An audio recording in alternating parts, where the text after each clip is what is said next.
Hayaan mo na siya, Marco. Hindi naman malalaman ng baliw na yan na ang ibinibigay mong vitamins gabi-gabi ang pumipigil sa kanyang matris. Mas mabuti na ring walang dumi ng pamilya Vergara ang dumaloy sa ating dugo. Ang marahang bulong na iyon, na sinundan ng isang mahinang tawa, ay parang isang matalim na karayom na direktang bumaon sa puso ni Isabela.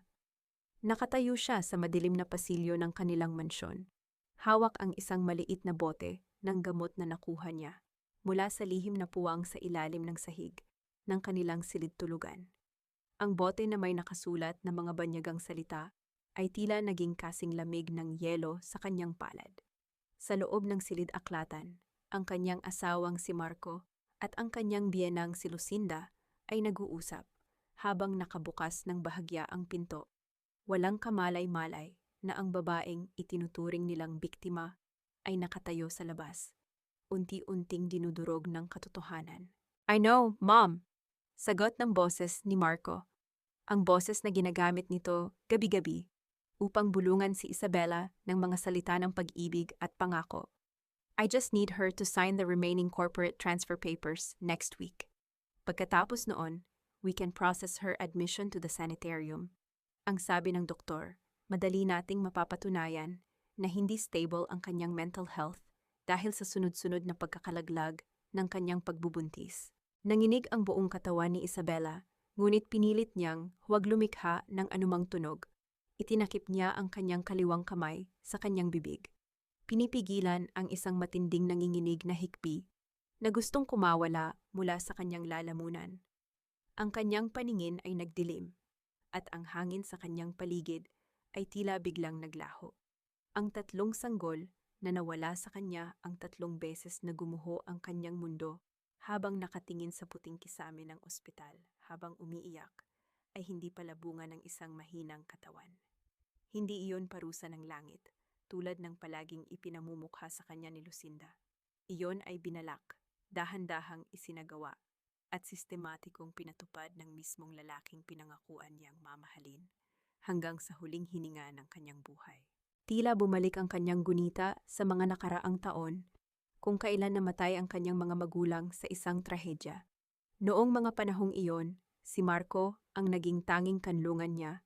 Naalala niya kung paano siya nito niyakap sa harap ng puntod ng kanyang ama, habang bumubulong na hindi siya kailanman mag-iisa dahil sila na ang magiging pamilya.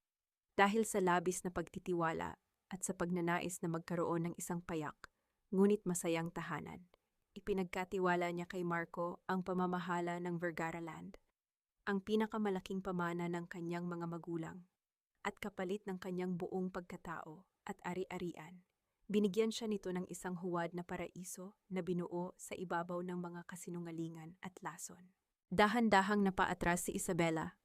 Maingat ang bawat hakbang sa makapal na karpet ng pasilyo upang hindi makalikha ng kahit anong kaluskos. Pumasok siya sa banyo ng kanilang silid at doon ay dahan-dahang napaupo sa malamig na sahig. Tumingin siya sa salamin. Ang kanyang mukha, na dati ay puno ng buhay, ngayon ay tila isang anino na lamang ng kanyang nakaraan. Hinawakan niya ang kanyang tiyan gamit ang nanginginig na mga daliri. Doon sa bahaging iyon ng kanyang katawan, may 3 maliliit na buhay na nagtangkang sumibol, ngunit pinatay ng mapagpanggap na pagmamahal ng kanilang sariling ama. Ang sakit na naramdaman niya sa mga sandaling iyon ay hindi kayang ilarawan ng anumang salita. Ito ay isang malalim, tahimik, at mapangwasak na pighati na tuluyang pumatay sa natitirang bahagi ng kanyang pagiging mahiyaing may bahay. Kinaumagahan, sumikat ang araw na tila walang nangyaring masama sa loob ng mansyon. Naghanda si Isabela ng almusal sa kusina, tulad ng ginagawa niya araw-araw. Ang amoy ng sinangag at pritong isda ay humalo sa bango ng bagong papawang kape. Isang pamilyar at ordinaryong eksena sa isang tipikal na tahanang Pilipino. Ngunit sa ilalim ng karaniwang eksenang ito, may isang bagong uri ng lamig ang nagsimulang mamuo. "Magandang umaga, anak." Masiglang bati ni Lucinda habang dahan-dahang bumababa sa hagdan. Hawak ang kanyang mamahaling rosaryo na gawa sa pilak. Lumapit si Isabela at ginawa ang tradisyonal na pagmamano. Inilalagay ang likod ng kamay ng matanda sa kanyang noo. Sana ay nagdasal ka rin bago ka bumaba. Alam mo naman, kailangan natin ng higit pang biyaya para sa iyong sinapupunan. Baka sa susunod, kung sapat ang iyong pananampalataya, ay hindi ka na muling makunan. Opo, Mama, palagi ko pong naaalala ang inyong mga turo, sagot ni Isabela. Ang kanyang boses ay nananatiling mahinhin at puno ng paggalang. Kahit na sa loob ng kanyang dibdib ay parang may apoy na gustong sumabog. Ang bawat salita ni Lucinda ay tila isang patak ng asido na sumusubok sa kanyang kakayahang magtimpi. Pumasok si Marco sa hapagkainan, nakasuot ng kanyang mamahaling suit na mukhang napaka-elegante. Lumapit ito kay Isabela at humalik sa kanyang pisngi. Good morning, sweetheart. Did you sleep well? Napansin kong medyo malalim ang gising mo kanina. I'm fine, Marco. Medyo sumakit lang ang ulo ko kagabi. Baka dahil sa panahon, sagot ni Isabela. Habang naglalagay ng kanin sa plato nito, tumingin siya sa mga mata ng kanyang asawa, naghahanap ng kahit kaunting bakas ng konsensya o pag-aalinlangan. Ngunit wala siyang nakita, kundi ang parehong mapagpanggap na init na nagpabilog sa kanya sa loob ng 6 na taon. You should rest more. Okay, don't stress yourself about anything. Hayaan mo na si Rafael ang mag-asikaso ng mga transaksyon sa Vergara Land para hindi ka na napapagod. Malambing na sabi ni Marco habang hinahawakan ang kanyang kamay. Pinilit ni Isabela na hindi bawiin ang kanyang kamay mula sa hawak ni Marco. Tumingin siya sa kanyang biyenan na abala sa paghigop ng kape habang nakangiti ng palihim. Sa sandaling iyon, napagtanto ni Isabela na ang bawat yakap, bawat halik, at bawat salita ng pag-aalala sa bahay na ito ay bahagi lamang ng isang dula kung saan siya ang nakatakdang mamatay sa huli. Ngunit sa halip na sumuko sa takot, naramdaman niya ang isang bagong uri ng lakas, isang malamig at matigas na determinasyon na hindi niya akalaing taglay niya. Pagkatapos ng almusal, nang umalis na si Marco para sa kumpanya at lumabas naman si Lucinda upang makipagkita sa kanyang mga kaibigan sa simbahan. Pumunta si Isabela sa silid-aklatan ni Marco. Ito ang silid kung saan madalas mag-isa ang kanyang asawa. Nag-aasikaso ng mga papel na di umano ay para sa ikabubuti ng kanilang hinaharap. Dahan-dahan niyang binuksan ang mga drawer ng lamesa. Maingat na hinahanap ang anumang bagay na maaaring magpatunay sa kanyang mga narinig kagabi. Sa pinakailalim ng isang makapal na folder ng mga lumang dokumento ng Vergara Land, nakita niya ang isang puting sobre na walang nakasulat sa labas. Nang buksan niya ito, bumungad sa kanya ang isang psychiatric evaluation form mula sa isang kilalang pribadong ospital sa labas ng lungsod. Ang dokumento ay may pangalan niya, kumpleto sa mga lagda ni Marco at ng isang doktor na hindi niya kailanman nakilala. Nakasaad doon na si Isabela Vergara Salvador ay nakararanas ng malubhang depresyon at psychosis, na nagiging dahilan upang maging panganib siya sa kanyang sarili at sa iba. Ang petsa ng kanyang sapilitang pagpasok sa institusyon ay nakatakda sa unang linggo ng susunod na buwan. Napatitig si Isabela sa dokumento. Ang kanyang mga kamay ay muling nanginig, ngunit sa pagkakataong ito ay hindi dahil sa pighati, kundi dahil sa isang matinding puot na unti-unting lumalagablab sa kanyang buong pagkatao sa likod bahay ng malawak na mansyon, kung saan ang matataas na pader ay tila binuo upang itago ang mga maruruming lihim ng pamilya Salvador. Ang ingay ng umaagos na tubig mula sa gripo ay nagsilbing tabing para sa dalawang pusong nag-uusap sa takot. Nakatayo si Isabela sa tabi ng lumang labahan. Pinapanood ang nanginginig na mga kamay ng kanyang bunuoy na si Nena habang pinipiga ang isang basang tuwalya. Ang matandang babae na siyang nag-alaga sa kanya mula noong bata pa siya ay hindi makatingin ng direkta sa kanyang mga mata. Ilang taon nating kasama si Nena, Isabela. Bakit parang ngayon ka lang naging interesado sa mga kwento niya? Ang boses ni Lucinda kagabi ay tila umalingaw-ngaw muli sa isip ni Isabela. Isang babala na ang bawat sulok ng bahay na ito ay may mga mata at tainga. Nanay Nena, bulong ni Isabela. Ang kanyang boses ay halos hindi marinig sa gitna ng tunog ng tubig na bumubuhos sa plastik na timba. Alam ko na po ang lahat. Alam ko na ang ginagawa sa akin ni Marco. Napatigil si Nena sa paglalaba. Dahan-dahan nitong iniangat ang kanyang mukha na puno ng mga kulubot ng katandaan at pighati. Sa isang saglit, ang mga luha ay mabilis na humalo sa basang sabon sa kanyang mga kamay. Patawarin mo ako, Isabela. Patawarin mo si nanay, humihikbing bulong ng matanda habang dahan-dahang lumuluhod sa semento. Tinangka kong sabihin sa iyo noon pa, ngunit hinarang ako ni Rafael. Binantaan niya ako na ipapapatay niya ang aking anak sa probinsya kung magsasalita ako tungkol sa mga gamot na ipinapahalo ni Marco sa iyong inumin. Mabilis na nanalong dinaluhan ni Isabela ang matanda. Inaalalayan ito upang tumayo. Ang kanyang puso ay nadurog nang makita ang takot na namumuo sa mga mata ng babaeng itinuturing niyang pangalawang ina. Huwag po kayong humingi ng tawad. Nanay, hindi niyo po kasalanan. Ngunit pakiusap, tulungan niyo po akong mahanap ang katotohanan. May iniwan ba si Papa bago siya mamatay? Pinunasan ni Nena ang kanyang mga luha gamit ang dulo ng kanyang duster at lumingon-lingon sa paligid upang masigurong walang nakatingin sa kanila mula sa mga bintana ng ikalawang palapag. Bago bawian ng buhay ang iyong ama, may binanggit siya sa akin. May isang lumang tala-arawan at isang napakahalagang dokumento na itinago niya sa lumang bahay bakasyonan ninyo sa Tagaytay. Nakalagay ito sa isang lihim na taguan sa ilalim ng sahig ng kanyang dating silid. Isang tala-arawan, tanong ni Isabela, habang ang kanyang isip ay mabilis na nag-iisip. Oo, anak. Ngunit hindi sapat ang susi upang mabuksan ang taguang iyon. May isang code na kailangan upang makuha ang mga dokumento sa loob ng maliit na safe. Hindi sinabi sa akin ng iyong ama ang code. Ngunit alam kong ikaw lang ang makakaunawa kung ano ang ibig sabihin ng mga numerong iyon kapag nakita mo ang taguan, paliwanag ni Nena. Habang dahan-dahang pinipisil ang nanginginig na kamay ni Isabela. Ang haplos na iyon ay tila nagdala ng init sa buong katawan ng abang may bahay.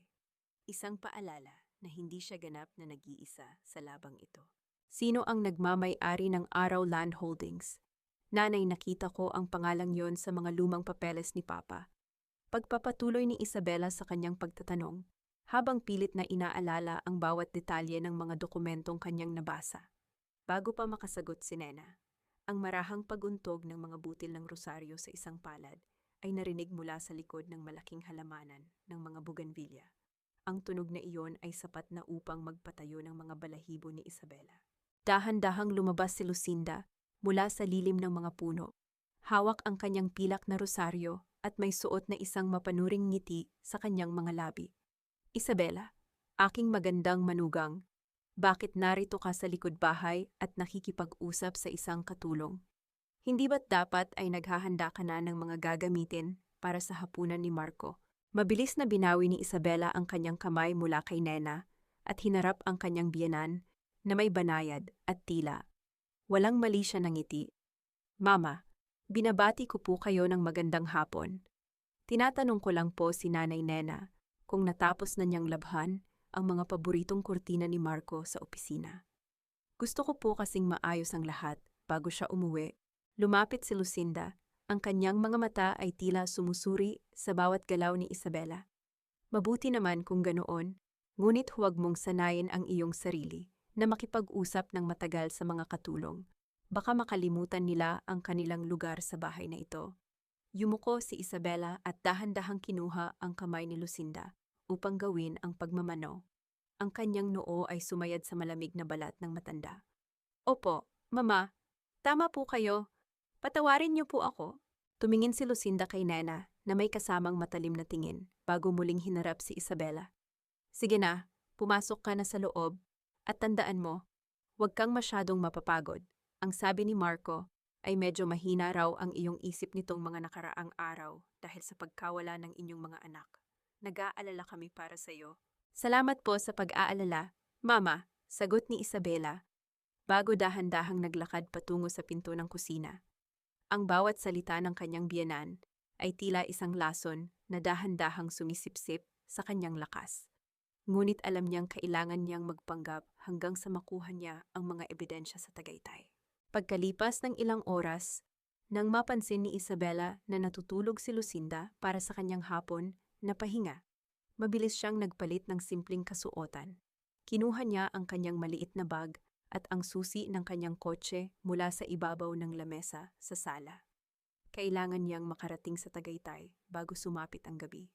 Ito na ang kanyang tanging pagkakataon upang makuha ang mga dokumentong iniwan ng kanyang ama. Dahan-dahan niyang binuksan ang pinto ng mansyon at lumabas patungo sa garahe. Ang hangin ng hapon ay mainit, ngunit naramdaman niya ang isang kakaibang kaba sa kanyang dibdib. Habang hinahawakan niya ang hawakan ng pinto ng kanyang kotse, isang malakas na tunog ng pagbukas ng gate ng garahe ang pumutol sa katahimikan.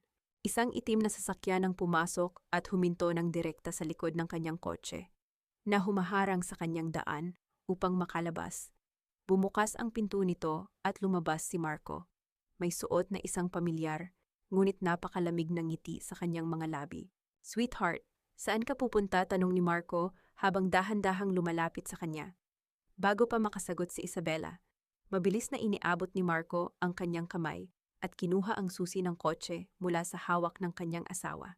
Pinipisil ang kanyang mga daliri nang may matinding lakas sa ilalim ng mapagpanggap na haplos.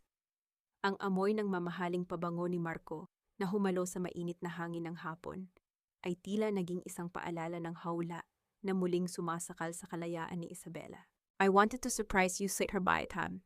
"Sweetheart," banayad na pakiusap ni Isabela, habang pilit na pinapanatiling mahinahon ang kanyang boses sa kabila ng lakas ng tibok ng kanyang puso. "Gusto ko sana po na ipaghanda ka ng paborito mong bibingka mula sa kilalang tindahan sa labas ng subdivision. At pagkatapos ay dumaan sa spa dahil sumasakit na naman ang aking ulo. You've been working so hard lately, at gusto ko lang na maging maganda ang sasalubong sa iyo pag-uwi." Tinitigan siya ni Marco ng ilang saglit. Ang kanyang mga mata ay tila naghahanap ng kahit kaunting dumi sa kanyang mga sinabi. Ngunit nang makita ang tila inosente at mapagpakumbabang mukha ni Isabela, dahan-dahang lumuwag ang kanyang pagkakahawak sa mga susi. "Is that so? You should have told me, sweetheart. I could have asked the driver to get it for you," sagot ni Marco, habang ibinabalik ang mga susi sa kanyang palad nang may kasamang banayad na haplos. "But since you want to go out, sige, just make sure to be home before dinner. Okay? Ayokong gabihin ang aking asawa sa daan, lalo na't hindi pa mabuti ang iyong pakiramdam." "Opo, Marco, hindi po ako magtatagal," sagot ni Isabela bago pumasok sa loob ng kanyang sasakyan. Nang makalabas siya ng subdivision, hindi sa tindahan ng kakanin o sa spa ang kanyang tinahak na landas. Mabilis niyang idinirekta ang kanyang sasakyan patungo sa Binondo, sa isang lumang bahagi ng Maynila kung saan ang mga lumang gusali ay tila nagtatago ng mga alaala ng nakaraan. Doon, sa isang maliit at tahimik na opisina na puno ng amoy ng mga lumang papel at maalikabok na mga libro ng batas, naghihintay sa kanya si Attorney Santos. "Isabela, aking pamangkin." Malungkot na bati ng matandang abogado nang makita siyang pumasok. Si Attorney Santos ay ang pinakamatalik na kaibigan at tapat na abogado ng kanyang yumaong ama. "Matagal ko nang hinihintay ang araw na ito. Alam kong darating ang oras na kakailanganin mo ako." Umupo si Isabela sa tapat nito. Ang kanyang mga kamay ay mahigpit na nakahawak sa strap ng kanyang pulang bag. "Attorney Santos, alam ko na po ang lahat. Alam ko na ang ginagawa sa akin ni Marco at ng kanyang pamilya. Narinig ko silang nag-uusap tungkol sa pagpapakulong sa akin sa isang sanitarium pagkatapos nilang makuha ang buong kontrol sa Vergara Land." Huminga ng malalim ang matandang abogado at kumuha ng isang makapal na folder mula sa kanyang lumang safe. "Iyan ang dahilan kung bakit gumawa ng isang espesyal na hakbang ang iyong ama bago siya pumanaw. Mayroon siyang itinatag na Vergara Trust Fund. Nakasaad dito na ang lahat ng shares at ari-arian ng pamilya Vergara ay agad na babalik sa iyong buong pangangasiwa kung mapapatunayan na ang iyong asawa ay nagtaksil, nagkasala sa batas, o nagtangkang saktan ka." "Ngunit paano ko po iyon mapapatunayan hawak nila ang buong kumpanya ngayon?" tanong ni Isabela, habang ang kanyang boses ay puno ng pangamba. "Iyon ang pinakamalaking hamon, Isabela," seryosong sagot ni Attorney Santos, habang nakatitig sa kanya. kung kikilos tayo ng walang sapat na katibayan, gagamitin ng mga Salvador ang psychiatric report na inihanda nila laban sa iyo. Sa ilalim ng batas, kung mapapatunayan nilang wala ka sa tamang pag-iisip, si Marco bilang iyong asawa ang magkakaroon ng legal na karapatang magpasya para sa iyo at sa iyong mga ari-arian. Mapupunta ka sa sanitarium at sila ang magiging ganap na may-ari ng lahat. Nanlamig ang buong katawan ni Isabela sa kanyang narinig. Ang batas na dapat ay nagpoprotekta sa kanya ay maaari palang maging sandata ng kanyang mga kaaway kung hindi siya magiging maingat. Ano po ang dapat kong gawin? Tanong niya. Kailangan natin ng 3 bagay. Sagot ng abogado. Una, ang orihinal na pirma ni Marco sa isang dokumento na nagpapatunay ng kanyang personal na pananagutan. Pangalawa, ang opisyal na ulat ng pagsusuri sa mga gamot na ibinibigay niya sa iyo gabi-gabi upang patunayan ang tangkang paglason sa iyong katawan. At pangatlo, ang mga katibayan ng ilegal na paglilipat ng pera na ginagawa ni Rafael mula sa pondo ng kumpanya. Bago tumayo si Isabela upang umalis, napatigil siya nang makita ang isang lumang larawan ng kanyang ama na nakasabit sa dingding ng opisina ni Attorney Santos. Sa larawang iyon, ang kanyang ama ay nakangiti ng may kasamang init at pagmamahal. Tila nagbibigay sa kanya ng isang tahimik na bulong na huwag siyang matakot dahil ang espiritu nito ay palaging nasa kanyang tabi upang siya ay protektahan. Ang sandaling iyon ay nagbigay kay Isabela ng isang kakaibang lakas. Isang paalala na ang kanyang ipinaglalaban ay hindi lamang ang kanyang sariling buhay, kundi ang karangalan ng kanyang buong pamilya. Salamat po, Attorney Santos. Gagawin ko po ang lahat ng inyong sinabi. Determinadong sabi ni Isabela bago lumabas ng opisina. Habang nagmamaneho siya pabalik sa mansyon, mabilis na naglalakbay ang kanyang isip sa mga misteryong unti-unting nabubunyag. Naalala niya ang mga dokumentong nakita niya sa computer ni Rafael, mga transaksyon na nagpapakita ng malalaking halaga ng pera na ipinapadala sa isang hindi kilalang bangko sa Switzerland. Sino ang may-ari ng account na yon? At bakit tila may mga lagda si Rafael sa mga papel na iyon kahit na hindi naman ito bahagi ng opisyal na proyekto ng Vergara Land? Nang makarating siya sa mansyon, madilim na ang paligid, dahan-dahan niyang binuksan ang pinto at pumasok sa sala. Ngunit bago pa man niya maihakbang ang kanyang mga paa patungo sa hagdan, napatigil siya nang makita ang liwanag ng isang maliit na lampara sa sulok. Naroon si Lucinda, nakaupo sa kanyang paboritong upuan. Hawak ang pulang bag ni Isabela, ang bag kung saan niya itinago ang mga tala na isinulat niya mula sa pakikipag-usap kay Attorney Santos at ang susi ng lumang bahay sa Tagaytay. Dahan-dahang inangat ni Lucinda ang kanyang mukha. Ang kanyang mga mata ay puno ng isang mapanganib na ngiti, habang ang marahang tunog ng kanyang mga hakbang ay unti-unting lumalapit sa direksyon ni Isabela. Naiwan mo ang iyong bag sa sala, Isabela. Malamig na sabi ni Lucinda, habang dahan-dahang hinahaplos ang pulang balat ng bag. Gusto ko lang sanang ibalik ito sa'yo. Ngunit napansin kong napakabigat nito. May itinatago ka ba rito? Mabilis na pinakalma ni Isabela ang kanyang sarili. Lumapit siya kay Lucinda nang may kasamang banayad at tila nahihiyang ngiti. Kinuha ang bag mula sa mga kamay ng matanda nang may matinding pag-iingat. Salamat po, Mama. Nalaglag ko po yata iyan kanina dahil sa pagmamadali. Nandyan po kasi ang paborito kong rosaryo na ibinigay ninyo sa akin noong kasal namin ni Marco, kasama ang aking mga gamot sa sakit ng ulo. Hinahanap ko nga po iyan kanina. Tumingin si Lucinda sa kanya. Ang mga mata nito ay tila nagtatangkang basahin ng anumang kasinungalingan. Ngunit nang makita ang tila inosenteng mukha ni Isabela, dahan-dahan itong sumandal sa kanyang upuan. Mabuti naman kung ganon. Siguraduhin mong hindi mo na iiiwan ang iyong mga gamit kung saan-saan. Ang isang maayos na may bahay ay palaging alerto. Kinaumagahan, bago pa man makapag-almusal ang mag-asawa, tinawag ni Lucinda si Isabela upang sumama sa kanya sa tapat ng altar ng mansyon. Dito tayo magdasal, Isabela. Kailangan nating hilingin sa langit na linisin ang iyong katawan mula sa pagiging baog.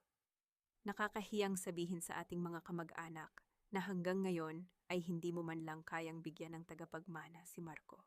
Lumuhod si Isabela sa tabi ng kanyang biyenan, hinahawakan ng rosaryo habang ang matanda ay nagsimulang magbasa ng mga dasal.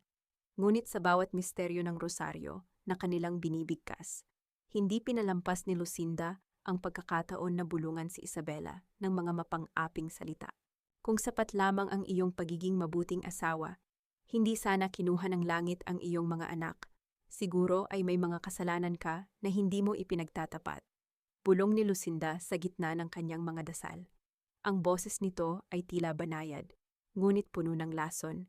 Yumuko si Isabela, pinapanatili ang kanyang katahimikan habang ginagawa ang pagmamano kay Lucinda pagkatapos ng dasal.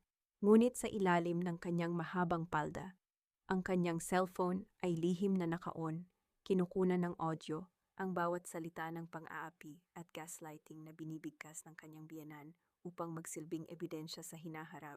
Sa hapon na iyon, habang nagpapahinga sa sala, nakita ni Isabela ang isang bagong post sa social media mula kay Vanessa Cruz. Ang influencer ay nakangiti sa kamera habang hawak ang isang mamahaling luxury watch, ang watch na orihinal na binili ni Isabela para kay Marco bilang regalo sa kanilang nakaraang anibersaryo. Ang caption ng larawan ay may nakasulat na "My constant support. Thank you for always being there for me." Nang sumapit ang gabi at pumasok si Marco sa kanilang silid, dahan-dahang ipinakita ni Isabela ang larawan sa kanyang telepono. "Marco, nakita ko ang post na ito ni Vanessa. Hindi ba't ito ang relo na ibinigay ko sa iyo?" Biglang nagbago ang mukha ni Marco. Ang kanyang banayad na anyo ay mabilis na napalitan ng isang madilim at galit na ekspresyon. Lumapit siya kay Isabela at hinawakan ang kanyang panga nang may matinding lakas. Pilit na inihaharap ang mukha ng asawa sa kanya. "Nababaliw ka na naman ba, Isabela? Ito ang dahilan kung bakit kailangan mo nang magpatingin sa doktor," galit na bulong ni Marco. Ang kanyang boses ay nanginginig sa galit. Iyan ay isang ordinaryong relo na madaling mabili ng kahit sino. "Do you want to ruin our marriage over some influencer's post? Huwag mong ipasa sa akin ang iyong pagiging praning dahil lamang sa hindi ka makapanganak." Binitawan ni Marco ang kanyang panga nang may kasamang marahas na tulak. Bago mabilis na lumabas ng silid at ibinalandra ang pinto, pumasok si Isabela sa banyo at tiningnan ang kanyang sarili sa salamin. Hawak niya ang kanyang panga na unti-unting namumula dahil sa higpit ng pagkakahawak ni Marco. Ngunit sa pagkakataong ito, walang kahit isang patak ng luha ang lumabas sa kanyang mga mata. Sa halip na umiyak, nakita niya ang sarili na may kasamang malamig at madilim na determinasyon. Ang kanyang puso ay ganap ng naging bato para sa lalaking dati niyang sinasamba. Habang naglilinis ng sala si Isabela sa hating gabi, nakita niyang naiwan ni Marco ang kanyang telepono sa ibabaw ng lamesa. Biglang umilaw ang screen nito dahil sa isang bagong notification. Lihim na lumapit si Isabela at pinasa ang preview ng mensahe mula sa isang hindi kilalang numero. "Nakaalis na ang asawa mo sa Binondo kanina." Mukhang nakipagkita siya sa matandang abogado. Nanlamig si Isabela. Sino ang nagmamanman sa kanyang bawat kilos? Paano nalaman ng taong ito na nagtungo siya sa opisina ni Attorney Santos bago pa man niya makuha ang telepono upang tingnan ang buong detalye? Nakarinig siya ng isang kakaibang kaluskos ng papel mula sa direksyon ng silid-aklatan ni Marco. Dahan-dahan siyang naglakad patungo doon. Pinapanatili ang tahimik na mga hakbang sa dilim ng gabi. Pagdating niya sa tapat ng pintuan ng silid-aklatan na bahagyang nakabukas, nakita niya ang isang anino na nakatayo sa tapat ng nakabukas na safe ni Marco. May hawak na mga dokumento ng kumpanya habang ang bahagyang liwanag ng buwan mula sa bintana ay tumama sa mukha nito. Dahan-dahan sihang humakbang papasok sa silid-aklatan. Pinapanatili ang katahimikan ng bawat pag-apak ng kanyang mga paa. Habang papalapit siya sa anino, unti-unting tumama ang liwanag ng buwan sa mukha nito. Napahawak si Isabela sa kanyang dibdib nang makita kung sino ang nakatayo roon, si Nena. "Nanay Nena," bulong ni Isabela, pilit na hindi nililikha ang anumang malakas na tunog. "Anong ginagawa niyo rito sa gitna ng gabi?" Ibinalik ni Nena ang isang lumang dokumento sa loob ng safe bago mabilis na lumapit kay Isabela. Ang kanyang mga mata ay puno ng takot, ngunit may kasamang determinasyon. Isabela, hinahanap ko ang mga papel na itinago ni Rafael. May narinig akong usapan nila ni Marco kanina na magbebenta sila ng isang malaking lupain ng iyong ama, bukas ng walang pahintulot mo. Gusto ko sanang makuha ang kopya ng titulo upang maipakita mo kay Attorney Santos.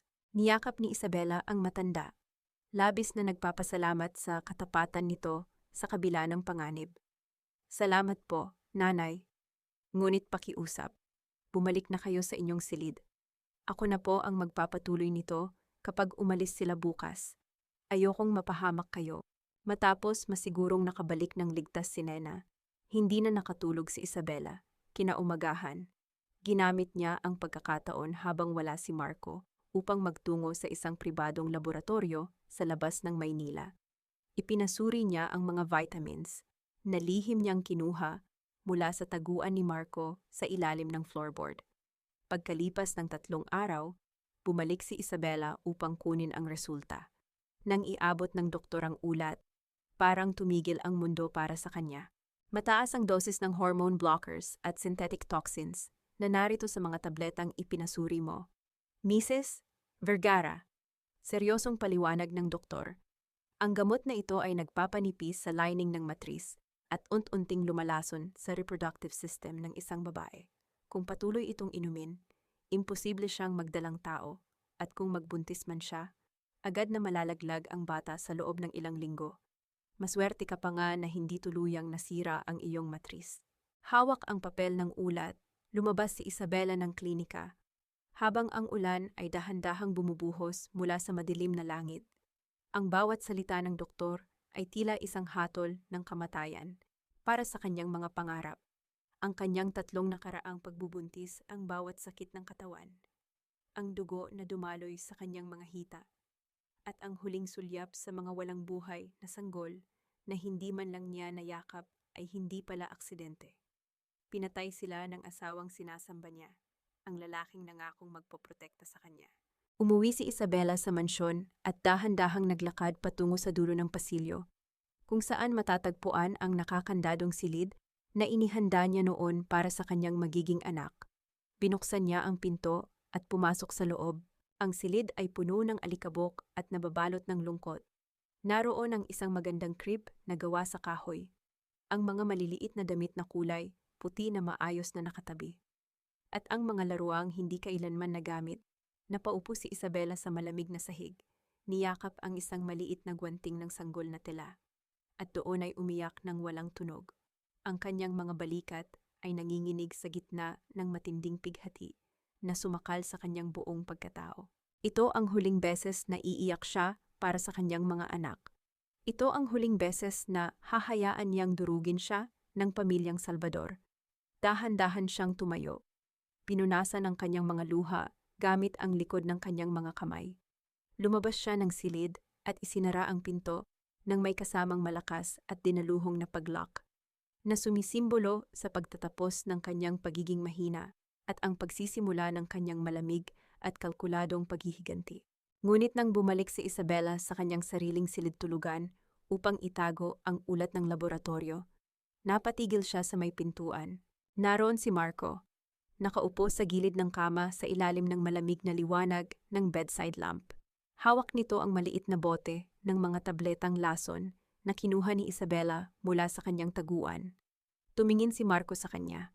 Ang mga mata nito ay tila 2 madilim na balon na walang kahit kaunting emosyon, habang ang kanyang silweta ay gumuguhit ng isang nakakatakot na anino sa dingding. Saan mo ito nakuha? Isabela, malamig na tanong ni Marco, habang dahan-dahan sihang pinapaikot ang bote ng gamot sa kanyang mga daliri. Bakit ito nasa loob ng iyong drawer?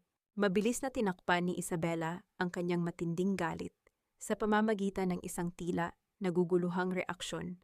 Lumapit siya kay Marco. Ang kanyang boses ay nanginginig sa takot, isang perpektong pagpapanggap na binuo mula sa mga taon ng pagtitiis. Nakit ko po iyan sa ilalim ng sahig ng cabinet. Nang linisin ko ang ating silid kanina. Sweetheart, is that yours? Akala ko po ay lumang gamot iyan ni Papa na naiwan dito. Kaya itinabi ko muna. Tinitigan siya ni Marco ng matagal, sa ilalim ng malamig na liwanag ng lampara. Nakita ni Isabela ang mabilis na pagdaan ng kaba sa mga mata ng kanyang asawa, bago ito mabilis na napalitan ng kanyang pamilyar na mapagpanggap ng ngiti. Ah, yes. Old vitamins ko ito, sweetheart. Dahan-dahang sagot ni Marco, habang mabilis na isinusubsob ang bote sa loob ng kanyang bulsa. Nilagay ko rito noon pa upang hindi mo mapagkamalan. Pagtatapon ko na ito bukas upang hindi ka na maguluhan. Salamat, Marco. Akala ko po talaga kung ano na, banayad na sagot ni Isabela. Habang pinipigilan ang sarili na hindi masuka sa harap ng lalaking lumason sa kanyang mga anak, kinabukasan, mabilis na kumilos si Isabela sa tulong ni Attorney Santos. Sa pamamagitan ng mga dokumentong nakuha ni Nena mula sa safe, napatunayan nila na si Rafael ay palihim na nagbebenta ng mga prime properties ng Vergara Land sa mababang halaga upang mabilis na makakuha ng cash at taltasan ng pondo patungo sa ibang bansa. Gusto ni Rafael ng mabilisang benta. Isabela, paliwanag ni Attorney Santos sa telepono. Hindi siya nag-iingat dahil kampante siya na wala kang alam sa pananalapi ng kumpanya. At yun, Santos, gamitin natin ang Araw Land Holdings. Utos ni Isabela, ang kanyang boses ay malamig at walang pag-aalinlangan. Bilhin natin ang bawat lupain na ibinebenta ni Rafael. Gamitin natin ang lihim na pondo na iniwan ni Papa upang mabili muli ang sarili nating mga ari-arian sa ilalim ng pangalan ng aking bagong kumpanya. Hayaan natin siyang mag-isip na nanalo siya. Sa hapunan ng gabing iyon, nababalot ng marangyang kapaligiran ang lamesa ng pamilya Salvador. Naroon si Lucinda, si Marco, at si Rafael na mukhang napakasigla habang umiinom ng mamahaling alak. I told you, Mom, simple lang kausap ang mga kinatawan ng Araw Land Holdings. Pagmamayabang ni Rafael habang humihigop ng alak. They bought the properties in Cavite without even asking for a full physical inspection. They just wanted the titles. Sobrang dali nilang utuin. We just made millions of pesos in a single day. That's great, Rafael. Nakangiting sagot ni Lucinda. Mabuti naman at nagagamit mo ang iyong talino upang mapalago ang ating yaman. Nakatayo si Isabela sa tabi ng lamesa. Dahan-dahang nagsasalin ng mamahaling alak sa baso ni Rafael. Isang lihim na ngiti ang dumaan sa kanyang mga labi habang pinapanood ang magkapatid na nagdiriwang. Hindi alam ni Rafael na ang madaling utuin na mamimili ay ang mismong babaeng nagsasalin ng alak sa kanyang baso. At ang mga lupaing ibinenta nito ay opisyal nang bumalik sa buong pagmamay-ari ni Isabela. Upang mas lalong patayin ang anumang hinala ni Marco, dahan-dahang umupo si Isabela sa tabi ng kanyang asawa at humawak sa braso nito. Sweetheart, pwede po ba akong humingi ng karagdagang allowance para sa aking susunod na check-up sa doktor? Gusto ko po sanang magpabili ng mga bagong vitamins na inirerekomenda ng aking bagong klinika. Natuwa si Marco nang marinig iyon. Para sa kanya, ang kahilingan ni Isabela ay patunay na ang kanyang asawa ay nananatiling mahina, nakatutok sa kanyang sakit, at walang anumang alam sa mga nangyayari sa kumpanya. Of course, sweetheart. I will transfer the money to your account tomorrow. Nakangiting sagot ni Marco bago hinalikan ang kanyang kamay. Gawin mo ang lahat upang gumaling ka, ngunit bago pa man matapos ang kanilang pagtataas ng baso para sa tagumpay ni Rafael, biglang umilaw ang screen ng telepono ni Marco sa ibabaw ng lamesa. Ang tunog ng notification ng isang mahalagang email mula sa kanyang bangko ay pumutol sa kanilang tawanan. Dahan-dahang binuksan ni Marco ang mensahe. Sa isang saglit, ang kanyang pamilyar na mapagpanggap ng ngiti ay biglang naglaho, at ang kanyang buong mukha ay unt-unting nawalan ng kulay habang nakatitig sa screen ng kanyang telepono. Rafael, maaari ba tayong mag-usap sa opisina sandali? Excuse us, Mom, sweetheart. Seryosong sabi ni Marco habang dahan-dahan sihang tumatayo mula sa hapagkainan. Ang kanyang mukha ay nananatiling maputla habang mahigpit na hawak ang kanyang telepono. Mabilis na sumunod si Rafael sa kanyang kapatid. Habang si Lucinda ay nagpatuloy sa pagkain, na tila walang nangyayaring masama. Hindi ipinakita ni Isabela ang anumang reaksyon. Ngunit alam niyang ang mensaheng natanggap ni Marco ay ang paunang babala mula sa bangko na may mga kahina-hinalang transaksyon na nagaganap sa ilalim ng pangalan ng kumpanya, isang patibong na dahan-dahang inihanda ni attorney Santos upang guluhin ang isip ng magkapatid. Pagkalipas ng ilang oras, nang mabalot muli ng katahimikan ang buong mansyon at umalis si Marco, kasama si Rafael upang asikasuhin ang problema sa bangko, dahan-dahang pumasok si Nena sa silid ni Isabela. May dala itong isang maliit na kahon na nakabalot sa lumang tela. "Isabela, anak," bulong ni Nena habang dahan-dahang inilalagay ang kahon sa ibabaw ng kama. "Ito na ang tamang oras upang malaman mo ang buong katotohanan. Hindi ko na kayang dalhin ang lihim na ito sa aking hukay." Binuksan ni Isabela ang tela at nakita ang isang lumang tala-arawan na may takip na balat ng hayop. Medyo kupas na ang kulay, ngunit maayos pa rin ang pagkakagawa. Ito ang tala-arawan ng kanyang yumaong ama. Nang mamatay ang iyong ama, gumawa si Lucinda ng isang peking sulat. Umiiyak na confesses ni Nena. Ipinabasa niya ito sa iyo upang isipin mo na itinatakwil ka ng iyong sariling ama dahil sa iyong mga desisyon sa buhay. Ginawa nila iyon upang mawalan ka ng kakapitan, upang maramdaman mong nag-iisa ka sa mundo, at ang tanging kaligtasan mo na lamang ay ang pakasalan si Marco. Nanlamig ang buong pagkatao ni Isabela, ang matinding galit na matagal na niyang inipon laban sa kanyang ama dahil sa pag-aakalang hindi siya nito mahal, ay isang malaking kasinungalingan lamang na binuo ni Lucinda at Marco. Dahan-dahan niyang binuksan ang lumang tala-arawan. Sa unang pahina, may nakasulat na mga salita sa sulat kamay ng kanyang ama, "Para sa aking nag-iisang anak. Si Isabela, huwag mong iisipin kailanman na hindi kita mahal. Ang bawat hakbang ko ay para sa iyong kinabukasan." Sa pagitan ng mga pahina ng tala-arawan, nakita ni Isabela ang isang tuyo at manipis na bulaklak ng sampagita, ang paboritong bulaklak ng kanyang ina, na madalas nitong ilagay sa buhok noong nabubuhay pa ito. Ang sandaling iyon ay nagdala ng matinding pighati at pangungulila kay Isabela. Niyakap niya ang lumang tala-arawan. Hinahayaang dumaloy ang kanyang mga luha na matagal nang pinipigilan. Sa wakas, naramdaman niya muli ang pagmamahal ng kanyang ama na ninakaw sa kanya ng pamilya Salvador sa loob ng 15 taon. Sa huling bahagi ng tala-arawan, nakasulat ang code para sa pag-activate ng Vergara Trust, ang eksaktong kaarawan ng kanyang yumaong ina na pinagsama sa petsa ng kanyang sariling kapanganakan. Ngunit may isang pangungusap doon na pumukaw sa kanyang hinala. Ang pangalawang susi sa lihim na pondo ng Vergara Land ay nasa kamay ng arkitektong nagdisenyo ng ating head office. Siya lamang ang nakakaalam ng lokasyon ng tunay na dokumento. Sino ang arkitektong ito at bakit kailangan pa ng pangalawang susi upang makuha ang buong katotohanan? Bago pa man matapos ni Isabela ang pagbasa sa tala-arawan, ang tunog ng gulong ng sasakyan na dahan-dahang huminto sa ibabaw ng graba sa labas ng mansyon ay pumutol sa katahimikan ng gabi. Bumalik na si Marco. Narinig ni Isabela ang marahas na pagbukas ng pinto sa ibaba, na sinundan ng mabibigat at tila galit na mga yabag ng kanyang asawa na mabilis na papaakyat sa hagdan patungo sa kanilang silid.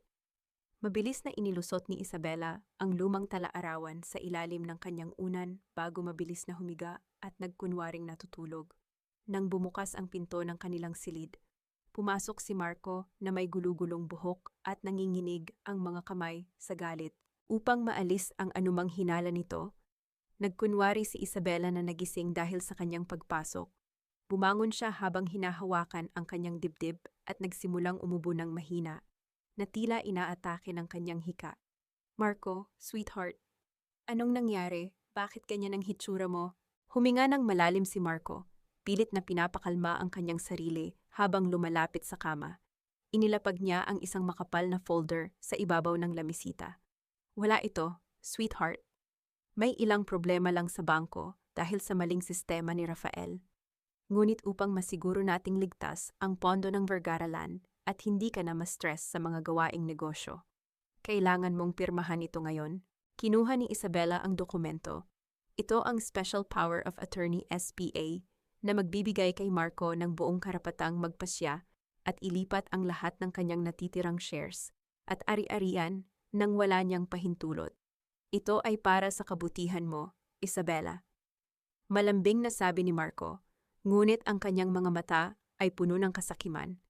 Kapag napirmahan mo ito, hindi mo na kailangang mag-alala sa kumpanya. You can focus on your health. Mas madali na nating maasikaso ang pagpapagamot sa iyo. Of course, sweetheart. Kung ano ang tingin mong makakabuti sa atin, banayad na sagot ni Isabela. Habang nagkukunwaring nanginginig ang kanyang mga kamay dahil sa panghihina.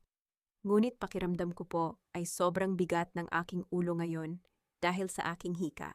Maaari ko po ba itong basahin at pirmahan pagkatapos mo mag-shower? Gusto ko lang munang uminom ng mainit na tubig. Sige, sweetheart, mag-shower muna ako. Siguraduhin mong nakapirma na ito paglabas ko upang maipadala ko na kay Rafael bukas ng umaga. Sagot ni Marco bago pumasok sa banyo at isinara ang pinto. Nang marinig ni Isabela ang pagbuhos ng tubig mula sa banyo, mabilis siyang kumilos. Kinuha niya ang kanyang telepono at kinuna ng larawan ang bawat pahina ng dokumento upang ipadala kay Attorney Santos sa pamamagitan ng isang lihim na mensahe. Sa loob lamang ng ilang minuto, nagpadala si Attorney Santos ng isang modified na bersyon ng mga pahina ng kontrata. Sa pamamagitan ng tulong ni Nena na lihim na naghihintay sa labas. Nakuha ni Isabela ang mga bagong pahina na inilimbag mula sa lihim na printer sa silid-aklatan. Pinalitan ni Isabela ang mga gitnang pahina ng SPA ni Marco ng mga papel na inihanda ni Attorney Santos. Sa ilalim ng bagong kontrata, sa halip na ilipat ang ari-arian kay Marco. Opisyal na idinedeklara na si Marco ang mananagot sa lahat ng utang ng kumpanya at ang kanyang mga personal na ari-arian ay automatikong maililipat kay Isabela kung mapatunayang may anomalya sa pananalapi. Lumabas si Marco mula sa banyo. May suot na tuwalya at nakangiti nang makitang hawak ni Isabela ang pluma. Lumapit si Isabela sa lamesa. Sa bawat titik ng kanyang pangalan na isinusulat niya sa ibabaw ng pekeng kontrata, naramdaman niya ang matinding lamig sa kanyang puso. Ang kanyang kamay ay nanginginig sa harap ni Marco. Ngunit ang kanyang mga mata ay nananatiling nakatitig sa papel nang may kasamang lihim at matalim na determinasyon. Alam niyang sa pamamagitan ng pampublikong pirma na ito, opisyal na niyang nilagdaan ang hatol ng kamatayan para sa yaman ng pamilya Salvador. Salamat, sweetheart, nakangiting sabi ni Marco habang kinukuha ang folder at hinalikan siya sa no. You made the right choice. Upang humanap ng pluma na ibabalik sa drawer ni Marco, binuksan ni Isabela ang isang lihim na compartment sa ilalim ng lamesa ng kanyang asawa. Doon, napatigil siya nang makita ang isang lumang blueprint ng Vergara Land Head Office. Bakit itinago ni Marco ang blueprint na ito sa kanyang sariling silid? At bakit may nakasulat doon na pangalan ng isang arkitekto na tila pamilyar sa mga tala ng kanyang ama?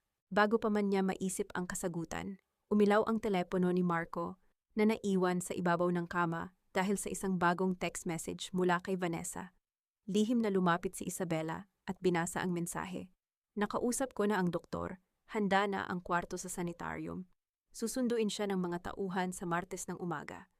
Pagkaalis mo papuntang Japan, nanlamig ang buong katawan ni Isabela. Ang Martes ay 3 araw na lamang mula ngayon. Ang oras para sa kanyang kalayaan ay unti-unti nang nauubos. 2 araw bago ang itinakdang araw ng kanyang pagpapatapon, nababalot ng huwad na katahimikan ang loob ng mansyon. Sa ikalawang palapag, narinig ni Isabela ang mahinang boses ni Marco mula sa balkonahe. Masayang nakikipag-usap sa telepono kay Vanessa habang nag-i-impact ng kanyang mga gamit para sa biyahe sa Japan. I can't wait to see her face kapag dumating na ang mga tauhan ng ospital. Sweetheart, tawang-tawang sabi ni Marco sa kabilang linya. Isabela will spend the rest of her life screaming in a padded room habang tayo ay nagpapakasasa sa Tokyo. Konting tiis na lang, hindi na nagulat si Isabela sa narinig. Ang kanyang puso, na matagal nang pinatigas ng pighati, ay hindi na nakaramdam ng sakit, kundi ng isang malamig na kapasyahan. Sa kabilang silid, narinig din niya ang boses ni Lucinda na kausap ang direktor ng psychiatric facility. Kinukumpirma ang oras ng pagbawi kay Isabela sa eksaktong 9:00 ng Martes ng umaga, ang oras kung kailan opisyal nang makakalipad ang eroplano ni Marco patungong Japan. Bago sumapit ang gabi ng Lunes, tinawag ni Isabela si Nena sa loob ng kanyang silid. Nanay Nena, kailangan nyo nang umalis ngayon din. Narito ang sapat na pera at tiket. Patungo sa inyong probinsya sa Iloilo. Ayokong madamay kayo kapag nagsimula na ang bagyo bukas. Naiyak si Nena habang mahigpit na niyayakap si Isabela. Mag-iingat ka, aking anak. Huwag mong kakalimutan na kasama mo ang espiritu ng iyong ama at ina sa bawat hakbang mo bukas. Ang mahigpit na yakap na yon ni Nena, ang huling tunay na haplos ng pagmamahal na natitira sa bahay na iyon, ay nagbigay kay Isabela ng sapat na init upang harapin ang pinakamadilim na gabi ng kanyang buhay. Pagkaalis ni Nena, nagtungo si Isabela sa opisina ni Attorney Santos. Magkasama silang umupo sa harap ng computer, gamit ang mga code na nakuha niya mula sa talaarawan ng kanyang ama, ang kaarawan ng kanyang ina, na pinagsama sa kanyang sariling kapanganakan. Ipinasok ni Isabela ang huling cryptographic key sa opisyal na portal ng pamahalaan at SEC. Sa loob ng ilang segundo ng pagpoproseso ng system, lumabas ang berdeng mensahe sa Screen Vergara Trust Fund, successfully activated. 100% control of Vergara Land Corporation and all subsidiary bank accounts have been transferred to Isabela Vergara. Nagawa natin, Isabela. Bulong ni Attorney Santos nang may kasamang matinding relief. Bukas ng umaga, sa sandaling magbukas ang mga bangko, ang lahat ng card, account, at pondo na hawak ni na Marco at Rafael ay automatikong maka-freeze. Sila ay walang magiging kahit isang piso. Bago bumalik sa mansyon, dumaan si Isabela sa lumang safe ng kanyang ama sa bahay upang kunin ang mga natitirang mahahalagang alaala. Ngunit napatigil siya nang mapansin na ang kabilang kalahati ng gintong kwintas ng kanyang ama, isang heirloom, na may disenyong kalahating araw, ay nawawala sa loob ng safe. Sino ang kumuha nito? At paano ito nabuksan kung siya lamang ang may alam ng kombinasyon ng safe? Bago ito nalaman ng mga Salvador. Pumasok si Isabela sa kanyang silid tulugan. Tiningnan niya ang kanyang singsing sa kasal na gawa sa ginto at dahan-dahang inalis ito mula sa kanyang daliri. Inilapag niya ito sa ibabaw ng lamesita. Katabi ng kanyang mga gamot, ang huling simbolo ng kanyang pagkaalipin na tuluyan na niyang tinatapos sa gabing ito. Biglang umalingaw-ngaw ang tunog ng kanyang telepono sa gitna ng katahimikan. Nang sagutin niya ito, bumungad ang napakatamis, ngunit nakapanlalamig na boses ni Lucinda. Isabela, aking manugang. Masayang sabi ni Lucinda sa kabilang linya. Gusto ko sanang sumama ka sa amin sa airport bukas ng umaga upang ihatid si Marco. Isinama ko na rin si Vanessa para mag-asikaso sa kanyang mga business papers sa Japan. Gusto ko sanang magkakasama tayong lahat para sa ating huling maayos na pagpapasalamat. Narinig ni Isabela ang malamig at mapaglarong tawa ni Lucinda sa kabilang linya bago nito ibaba ang telepono. Walang kamalay-malay na ang kanyang paanyaya ay ang mismong pinto ng impyerno na kanilang sariling papasukan bukas. Sa gitna ng dagsa ng mga tao at ingay ng mga anunsyo sa loob ng Naya Terminal, isa naglalakad ang pamilya Salvador. Natila sila ang nagmamay-ari ng buong paligid. Hawak ni Vanessa ang ilang mamahaling shopping bag habang nakasabit sa braso ni Marco, na may kasamang malalakas na tawa. Si Lucinda naman ay naglalakad ng may kasamang labis na pagmamalaki. Hawak ang kanyang pilak na rosaryo, habang paminsan-minsang tinitingnan si Isabela na tahimik na sumusunod sa kanilang likuran. Lumapit si Marco sa business class check-in counter at inabot ang kanyang itim na credit card sa tauhan ng airline. 4 tickets to Tokyo, business class. Mayabang na utos ni Marco, ngunit pagkatapos iswipe ng tauhan ang card, napatigil ito at muling sinubukan sa isa pang terminal. Tumingin ito kay Marco nang may kasamang pag-aalinlangan. I'm sorry, sir. Your card is declined. Nagpapakita po ang system na restricted ang inyong account. What, that's impossible, inis na sagot ni Marco, habang inilalabas ang isa pang gintong card mula sa kanyang pitaka. Try this one. Baka may problema lang ang inyong machine. Muling umiling ang tauhan ng airline. Sir, pareho pong restricted ang inyong mga accounts. Ayon po sa nakasulat dito, lahat ng accounts na nakaugnay sa Vergara Land at Salvador Holdings ay kasalukuyang naka-freeze dahil sa isang opisyal na restructuring court order. Ano ang gulat na reaksyon ni Rafael na mabilis na lumapit sa counter? Paano mangyayari iyon? Ako ang namamahala sa pananalapi ng kumpanya. Bago pa man makasagot ang tauhan ng airline, biglang lumapit ang 5 matatangkad na lalaki na may suot na pormal na Amerikana mula sa dagsa ng mga tao. Sila ay mga ahente ng National Bureau of Investigation NBIR, kasama si Attorney Santos na may hawak na isang opisyal na warrant of arrest. Rafael Salvador, malamig na pahayag ng pinuno ng mga ahente. You are under arrest for grand corporate fraud, embezzlement, and illegal money laundering patungo sa mga hindi kilalang accounts sa ibang bansa. Pakiusap, sumama ka sa amin ng tahimik upang hindi na lumikha ng gulo rito. Bago pa man makakilos si Rafael, mabilis na pinalibutan ng mga ahente ang kanyang mga kamay ng malamig na bakal ng posas. Nagkagulo ang mga tao sa paligid, habang si Lucinda ay napasigaw sa takot at gulat. Marco, ano ang nangyayaring ito? Bakit nila hinuhuli ang kapatid mo? Nanginginig na tanong ni Lucinda. Habang ang kanyang pilak na rosaryo ay dahan-dahang nalaglag mula sa kanyang nanginginig na palda at gumulong sa ibabaw ng makintab na sahig. Sa gitna ng kaguluhan, dahan-dahang humawi ang mga tao sa paligid. Pumasok si Isabela, suot ang isang napakagandang puting suit na gawa sa seda. Siya ay pinaliligiran ng kanyang sariling mga legal na tagapayo at 3 matatangkad na corporate bodyguards. Ang kanyang mukha ay nananatiling mahinahon, walang kahit kaunting takot, kundi purong kapangyarihan at dignidad. Walang biyahe na magaganap ngayon, Marco. Malamig na sabi ni Isabela habang tumatayo sa tapat ng kanyang asawa. At walang sanitaryum na magaganap para sa akin bukas. Isabela. Anong ibig sabihin nito? Gulat na tanong ni Marco. Ang kanyang boses ay nanginginig habang nakatingin sa kanyang asawa na tila ngayon lang niya ito nakilala. Anong ginawa mo? Ang Vergara Trust Fund ay opisyal nang na-activate kanilang madaling araw. Paliwanag ni Attorney Santos sa tabi ni Isabela.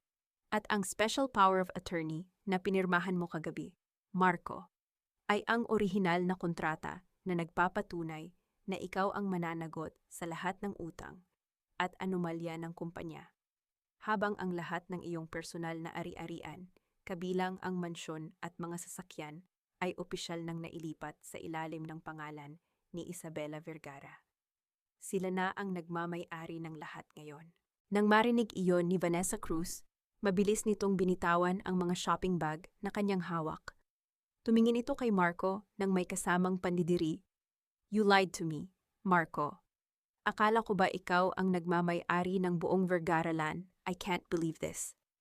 Hinding-hindi ko sisirain ang aking karera para sa isang lalaking walang kwenta at papunta sa kulungan. Mabilis na tumalikod si Vanessa at naglakad palayo sa dagsa ng mga tao. Iniwan si Marco na tuluyang nag-iisa sa gitna ng kanyang pagkasira.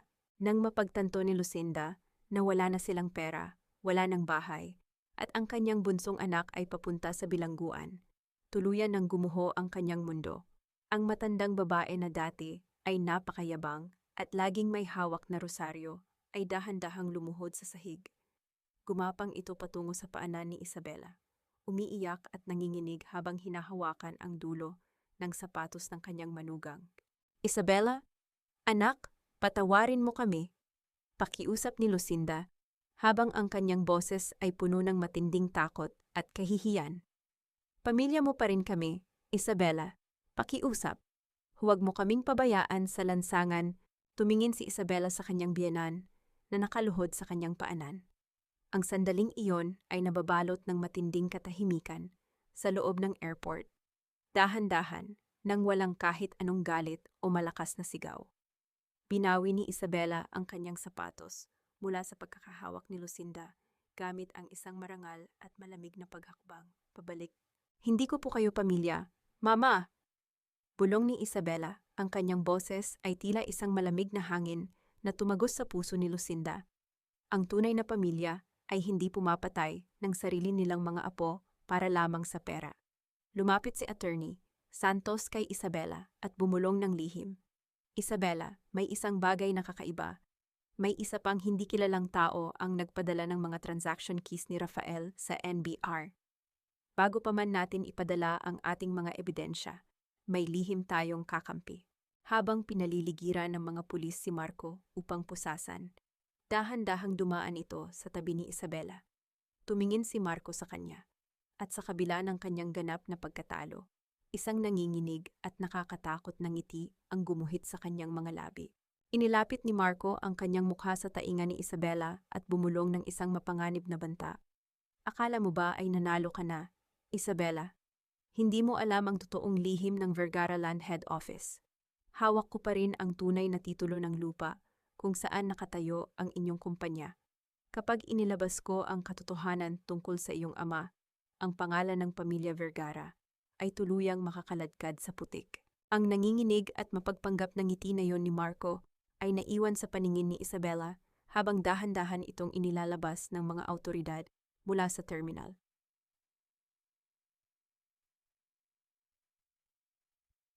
Sa paglipas ng mga linggo, ang gulong ng hustisya sa ilalim ng batas ay dahan-dahang umikot upang paboran ang mga biktima ng kasakiman. Si Rafael ay pormal na nahatulan ng mahabang taon sa bilangguan nang walang karapatang magpiyansa dahil sa bigat ng mga kasong pananalapi na kinakaharap nito.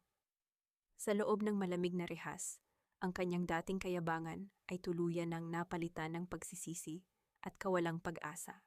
Si Marco naman ay tuluyan ng dineklarang bankrupt ng korte dahil sa mga pinirmahan niyang dokumento na naglipat ng lahat ng utang ng kumpanya sa kanyang personal na pananagutan. Iniwan siyang ganap ni Vanessa, na mabilis na naghanap ng ibang mayayamang lalaki upang maging bagong target ng kanyang karangyaan. Napilitan si Marco na mamuhay sa gitna ng kahirapan, habang hinarap ang patuloy na imbestigasyon ng pulisya tungkol sa bawal na gamot na ibinigay niya kay Isabela. Samantala, si Lucinda ay napilitang lumipat sa isang maliit, madilim, at mamasang-masang silid sa isang makipot na eskinita sa Tondo. Ang matandang babae na dating nakasuot ng mga mamahaling sutla ay nabubuhay na lamang ngayon sa pamamagitan ng maliit na tulong mula sa mga malayong kamag-anak na dati niyang hinahamak. Ang kanyang pilak na rosaryo ay wala na, at ang kanyang mga kamay ay naging tuyo at marumi habang nakatitig sa kawalan, punong-puno ng pangungulila at huling pagsisisi. Sa loob ng opisina ng Vergara Land, formal nang umupo si Isabela bilang bagong tagapangulo ng kumpanya. Sa kanyang unang pagpupulong sa harap ng Board of Directors, hinarap niya ang lahat ng may kasamang malinaw at matatag na tinig. Hindi na lamang tayo magtatayo ng mga mararangyang kondominium para sa mayayaman. Pahayag ni Isabela. Mula ngayon, ang Vergara Land ay maglalaan ng malaking bahagi ng pondo upang magtayo ng mga murang pabahay para sa mga ina na nag-iisa at mga kababaihan na nakaranas ng karahasan at pagtataksil sa loob ng kanilang sariling tahanan. Gusto kong ang kumpanyang ito ay maging simbolo ng kanlungan at pag-asa. Matapos ang mahabang araw ng trabaho, bumalik si Isabela sa mansyon na ngayon ay ganap na niyang pag-aari. Nagtungo siya sa likod bahay, malapit sa isang bakal na drum, kung saan nagsimula siyang magmula ng apoy. Isa-isang itinapon ni Isabela ang lahat ng mga larawan ng kanilang kasal ni Marco, ang mga huwad na senaryo ng pagmamahal na binuo sa ibabaw ng mga kasinungalingan. Pinanood niya ang bawat larawan na dahan-dahang lamunin ng apoy. Nagiging abo na tinatangay ng hangin ng gabi. Pagkatapos noon, nagtungo siya sa tabi ng malalim na ilog na malapit sa kanilang subdivision. Tiningnan niya ang gintong singsing sa kasal na hawak niya sa kanyang palad. Sa isang mabilis, ngunit marangal na pagitsa, itinapon niya ang singsing sa gitna ng malalim na tubig. Pinapanood ang marahang paglikha ng mga bilog sa ibabaw ng ilog bago ito tuluyang lumubog sa ilalim ng katahimikan. Sa sandaling iyon, naramdaman ni Isabela ang isang napakagandang pakiramdam ng kalayaan. Ang kanyang puso ay ganap na nang nakawala mula sa mga tanikala ng nakaraan. Kinabukasan, pagpasok niya sa kanyang bagong opisina, Napatigil si Isabela nang makita ang isang napakagandang buke ng mga sariwang puting rosas sa ibabaw ng kanyang lamesa. Kinuha niya ang maliit na card na nakasabit doon. Ngunit walang nakasulat na pangalan kundi isang simpleng titik na G na isinulat sa pamamagitan ng isang matikas na sulat kamay. Sino ang misteryosong nagpadala ng mga bulaklak na ito? Nang sumapit ang gabi at matapos ang kanyang mga gawain, naglakad si Isabela patungo sa kanyang sasakyan sa loob ng madilim na parking lot ng kumpanya. Ang paligid ay tahimik at ang tanging liwanag ay nagmumula sa mga poste ng ilaw sa paligid. Habang hinahanap niya ang kanyang susi sa loob ng bag, nakaramdam siya ng isang marahang hakbang mula sa kanyang likuran. Mabilis na nanalong lumingon si Isabela. Ang kanyang puso ay biglang tumibok ng mabilis dahil sa takot na baka si Marco ang naghihintay sa kanya sa dilim. Ngunit sa halip na isang panganib, isang matangkad at kagalang-galang na lalaki ang dahan-dahang lumapit sa kanya mula sa ilalim ng mainit na liwanag ng lamppost. Ang lalaking may hawak na blueprint ng gusali at may suot na isang banayad at tapat na ngiti ay walang iba kundi si Gabriel Mendoza, ang sikat na arkitekto na nagdisenyo ng Vergara Headquarters. Ang lalaking matagal nang nagtatago ng pangalawang susi ng kanyang AM. 1 taon matapos ang matinding storm na dumaan sa kanyang buhay, nakatayo si Isabela sa ilalim ng maliwanag at mahangin na umaga sa Laguna. Sa kanyang harapan ay ang malawak at luntiang damuhan ng Vergara Haven for Single Mothers, isang komunidad na binuo upang maging silungan ng mga inang nag-iisa at mga kababaihang naghahanap ng bagong simula. Naririnig sa paligid ang masasayang tawa ng mga bata habang naglalaro sa ilalim ng sikat ng araw. Isang eksena na puno ng bagong buhay at pag-asa. Dahan-dahang lumapit sa kanya si Arkitekto Gabriel Mendoza. May hawak na 2 tasa ng mainit na kape. Sa nakalipas na 1 taon, si Gabriel ang naging katuwang niya sa pagdidisenyo ng buong komunidad, na ginawa nito nang walang hinihinging anumang kabayaran bilang tanda ng kanyang matinding paggalang sa advokasya ni Isabela. "You look peaceful today, Isabela," banayad na bati ni Gabriel, habang iniabot ang 1 tasa ng kape sa kanya. Nang tanggapin ni Isabela ang tasa, dahan-dahang nagkadikit ang kanilang mga daliri sa ilalim ng mainit na sikat ng araw. Ang marahang haplos na iyon ay walang kasamang anumang pilit o interes, kundi purong respeto at isang matinding contrast sa mararahas na hawak na naranasan niya noon sa kamay ni Marco. "Salamat, Gabriel. Masaya lang ako na makita silang may ligtas na tahanan." Nakangiting sagot ni Isabela habang humihigop ng kape. Kinuha ni Gabriel ang isang maliit na velvet box mula sa kanyang bulsa at iniabot ito kay Isabela. Nang buksan niya ito, napatigil siya nang makita ang kabilang kalahati ng gintong kuwintas ng kanyang ama, ang may disenyong kalahating araw na nawawala sa safe noong nakaraang taon. "Bago pumanaw ang iyong ama, ipinagkatiwala niya ito sa akin." Paliwanag ni Gabriel, ang kanyang mga mata ay puno ng katapatan. Sabi niya, ibigay mo ito kay Isabela kapag nakatayo na siya sa kanyang sariling mga paa, kapag malaya na siya sa lahat ng lason, at kapag handa na siyang tanggapin ang kanyang sariling liwanag. "He knew you were strong, Isabela. Gusto lang niyang masiguro na may isang tapat na kaibigan na gagabay sa iyo kapag oras na." Ikinabit ni Isabela ang 2 kalahati ng gintong kuwintas. Sa wakas, ang gintong araw ay naging buo muli, isang sumisimbolo na ang kanyang buhay, ang kanyang pagkatao, at ang pagmamahal ng kanyang ama ay ganap na nang nagkasama sa loob ng kanyang puso. Sa mga sandaling iyon, naramdaman ni Isabela ang kasagutan sa mga katanungang matagal nang bumabagabag sa kanyang isip. Ang pagpapatawad ba ay nangangahulugang pagbabalik sa nakaraan? Hindi. Para sa kanya, ang pagpapatawad ay ang pagpapakawala sa bigat ng galit mula sa kanyang sariling kaluluwa upang tuluyan nang makahakbang ang kanyang puso patungo sa kapayapaan. Hindi na niya kailangang maging biktima ng kahapon. Ang kanyang mga sugat ay hindi na tanda ng kanyang kahinaan, kundi mga patunay ng kanyang tagumpay laban sa bawat pagsubok. Hindi niya kailangan ng isang lalaki upang iligtas siya, dahil nailigtas na niya ang kanyang sarili sa pamamagitan ng sarili niyang lakas at determinasyon. Ngunit ngayon, sa piling ni Gabriel, alam niyang handaan na siyang buksan muli ang kanyang puso para sa isang pag-ibig na nakabatay sa paggalang, kalayaan at tunay na katapatan. Tiningnan ni Isabela ang asul na langit habang ang banayad na hangin ay dahan-dahang nagdadala ng mga tawa ng mga bata sa background.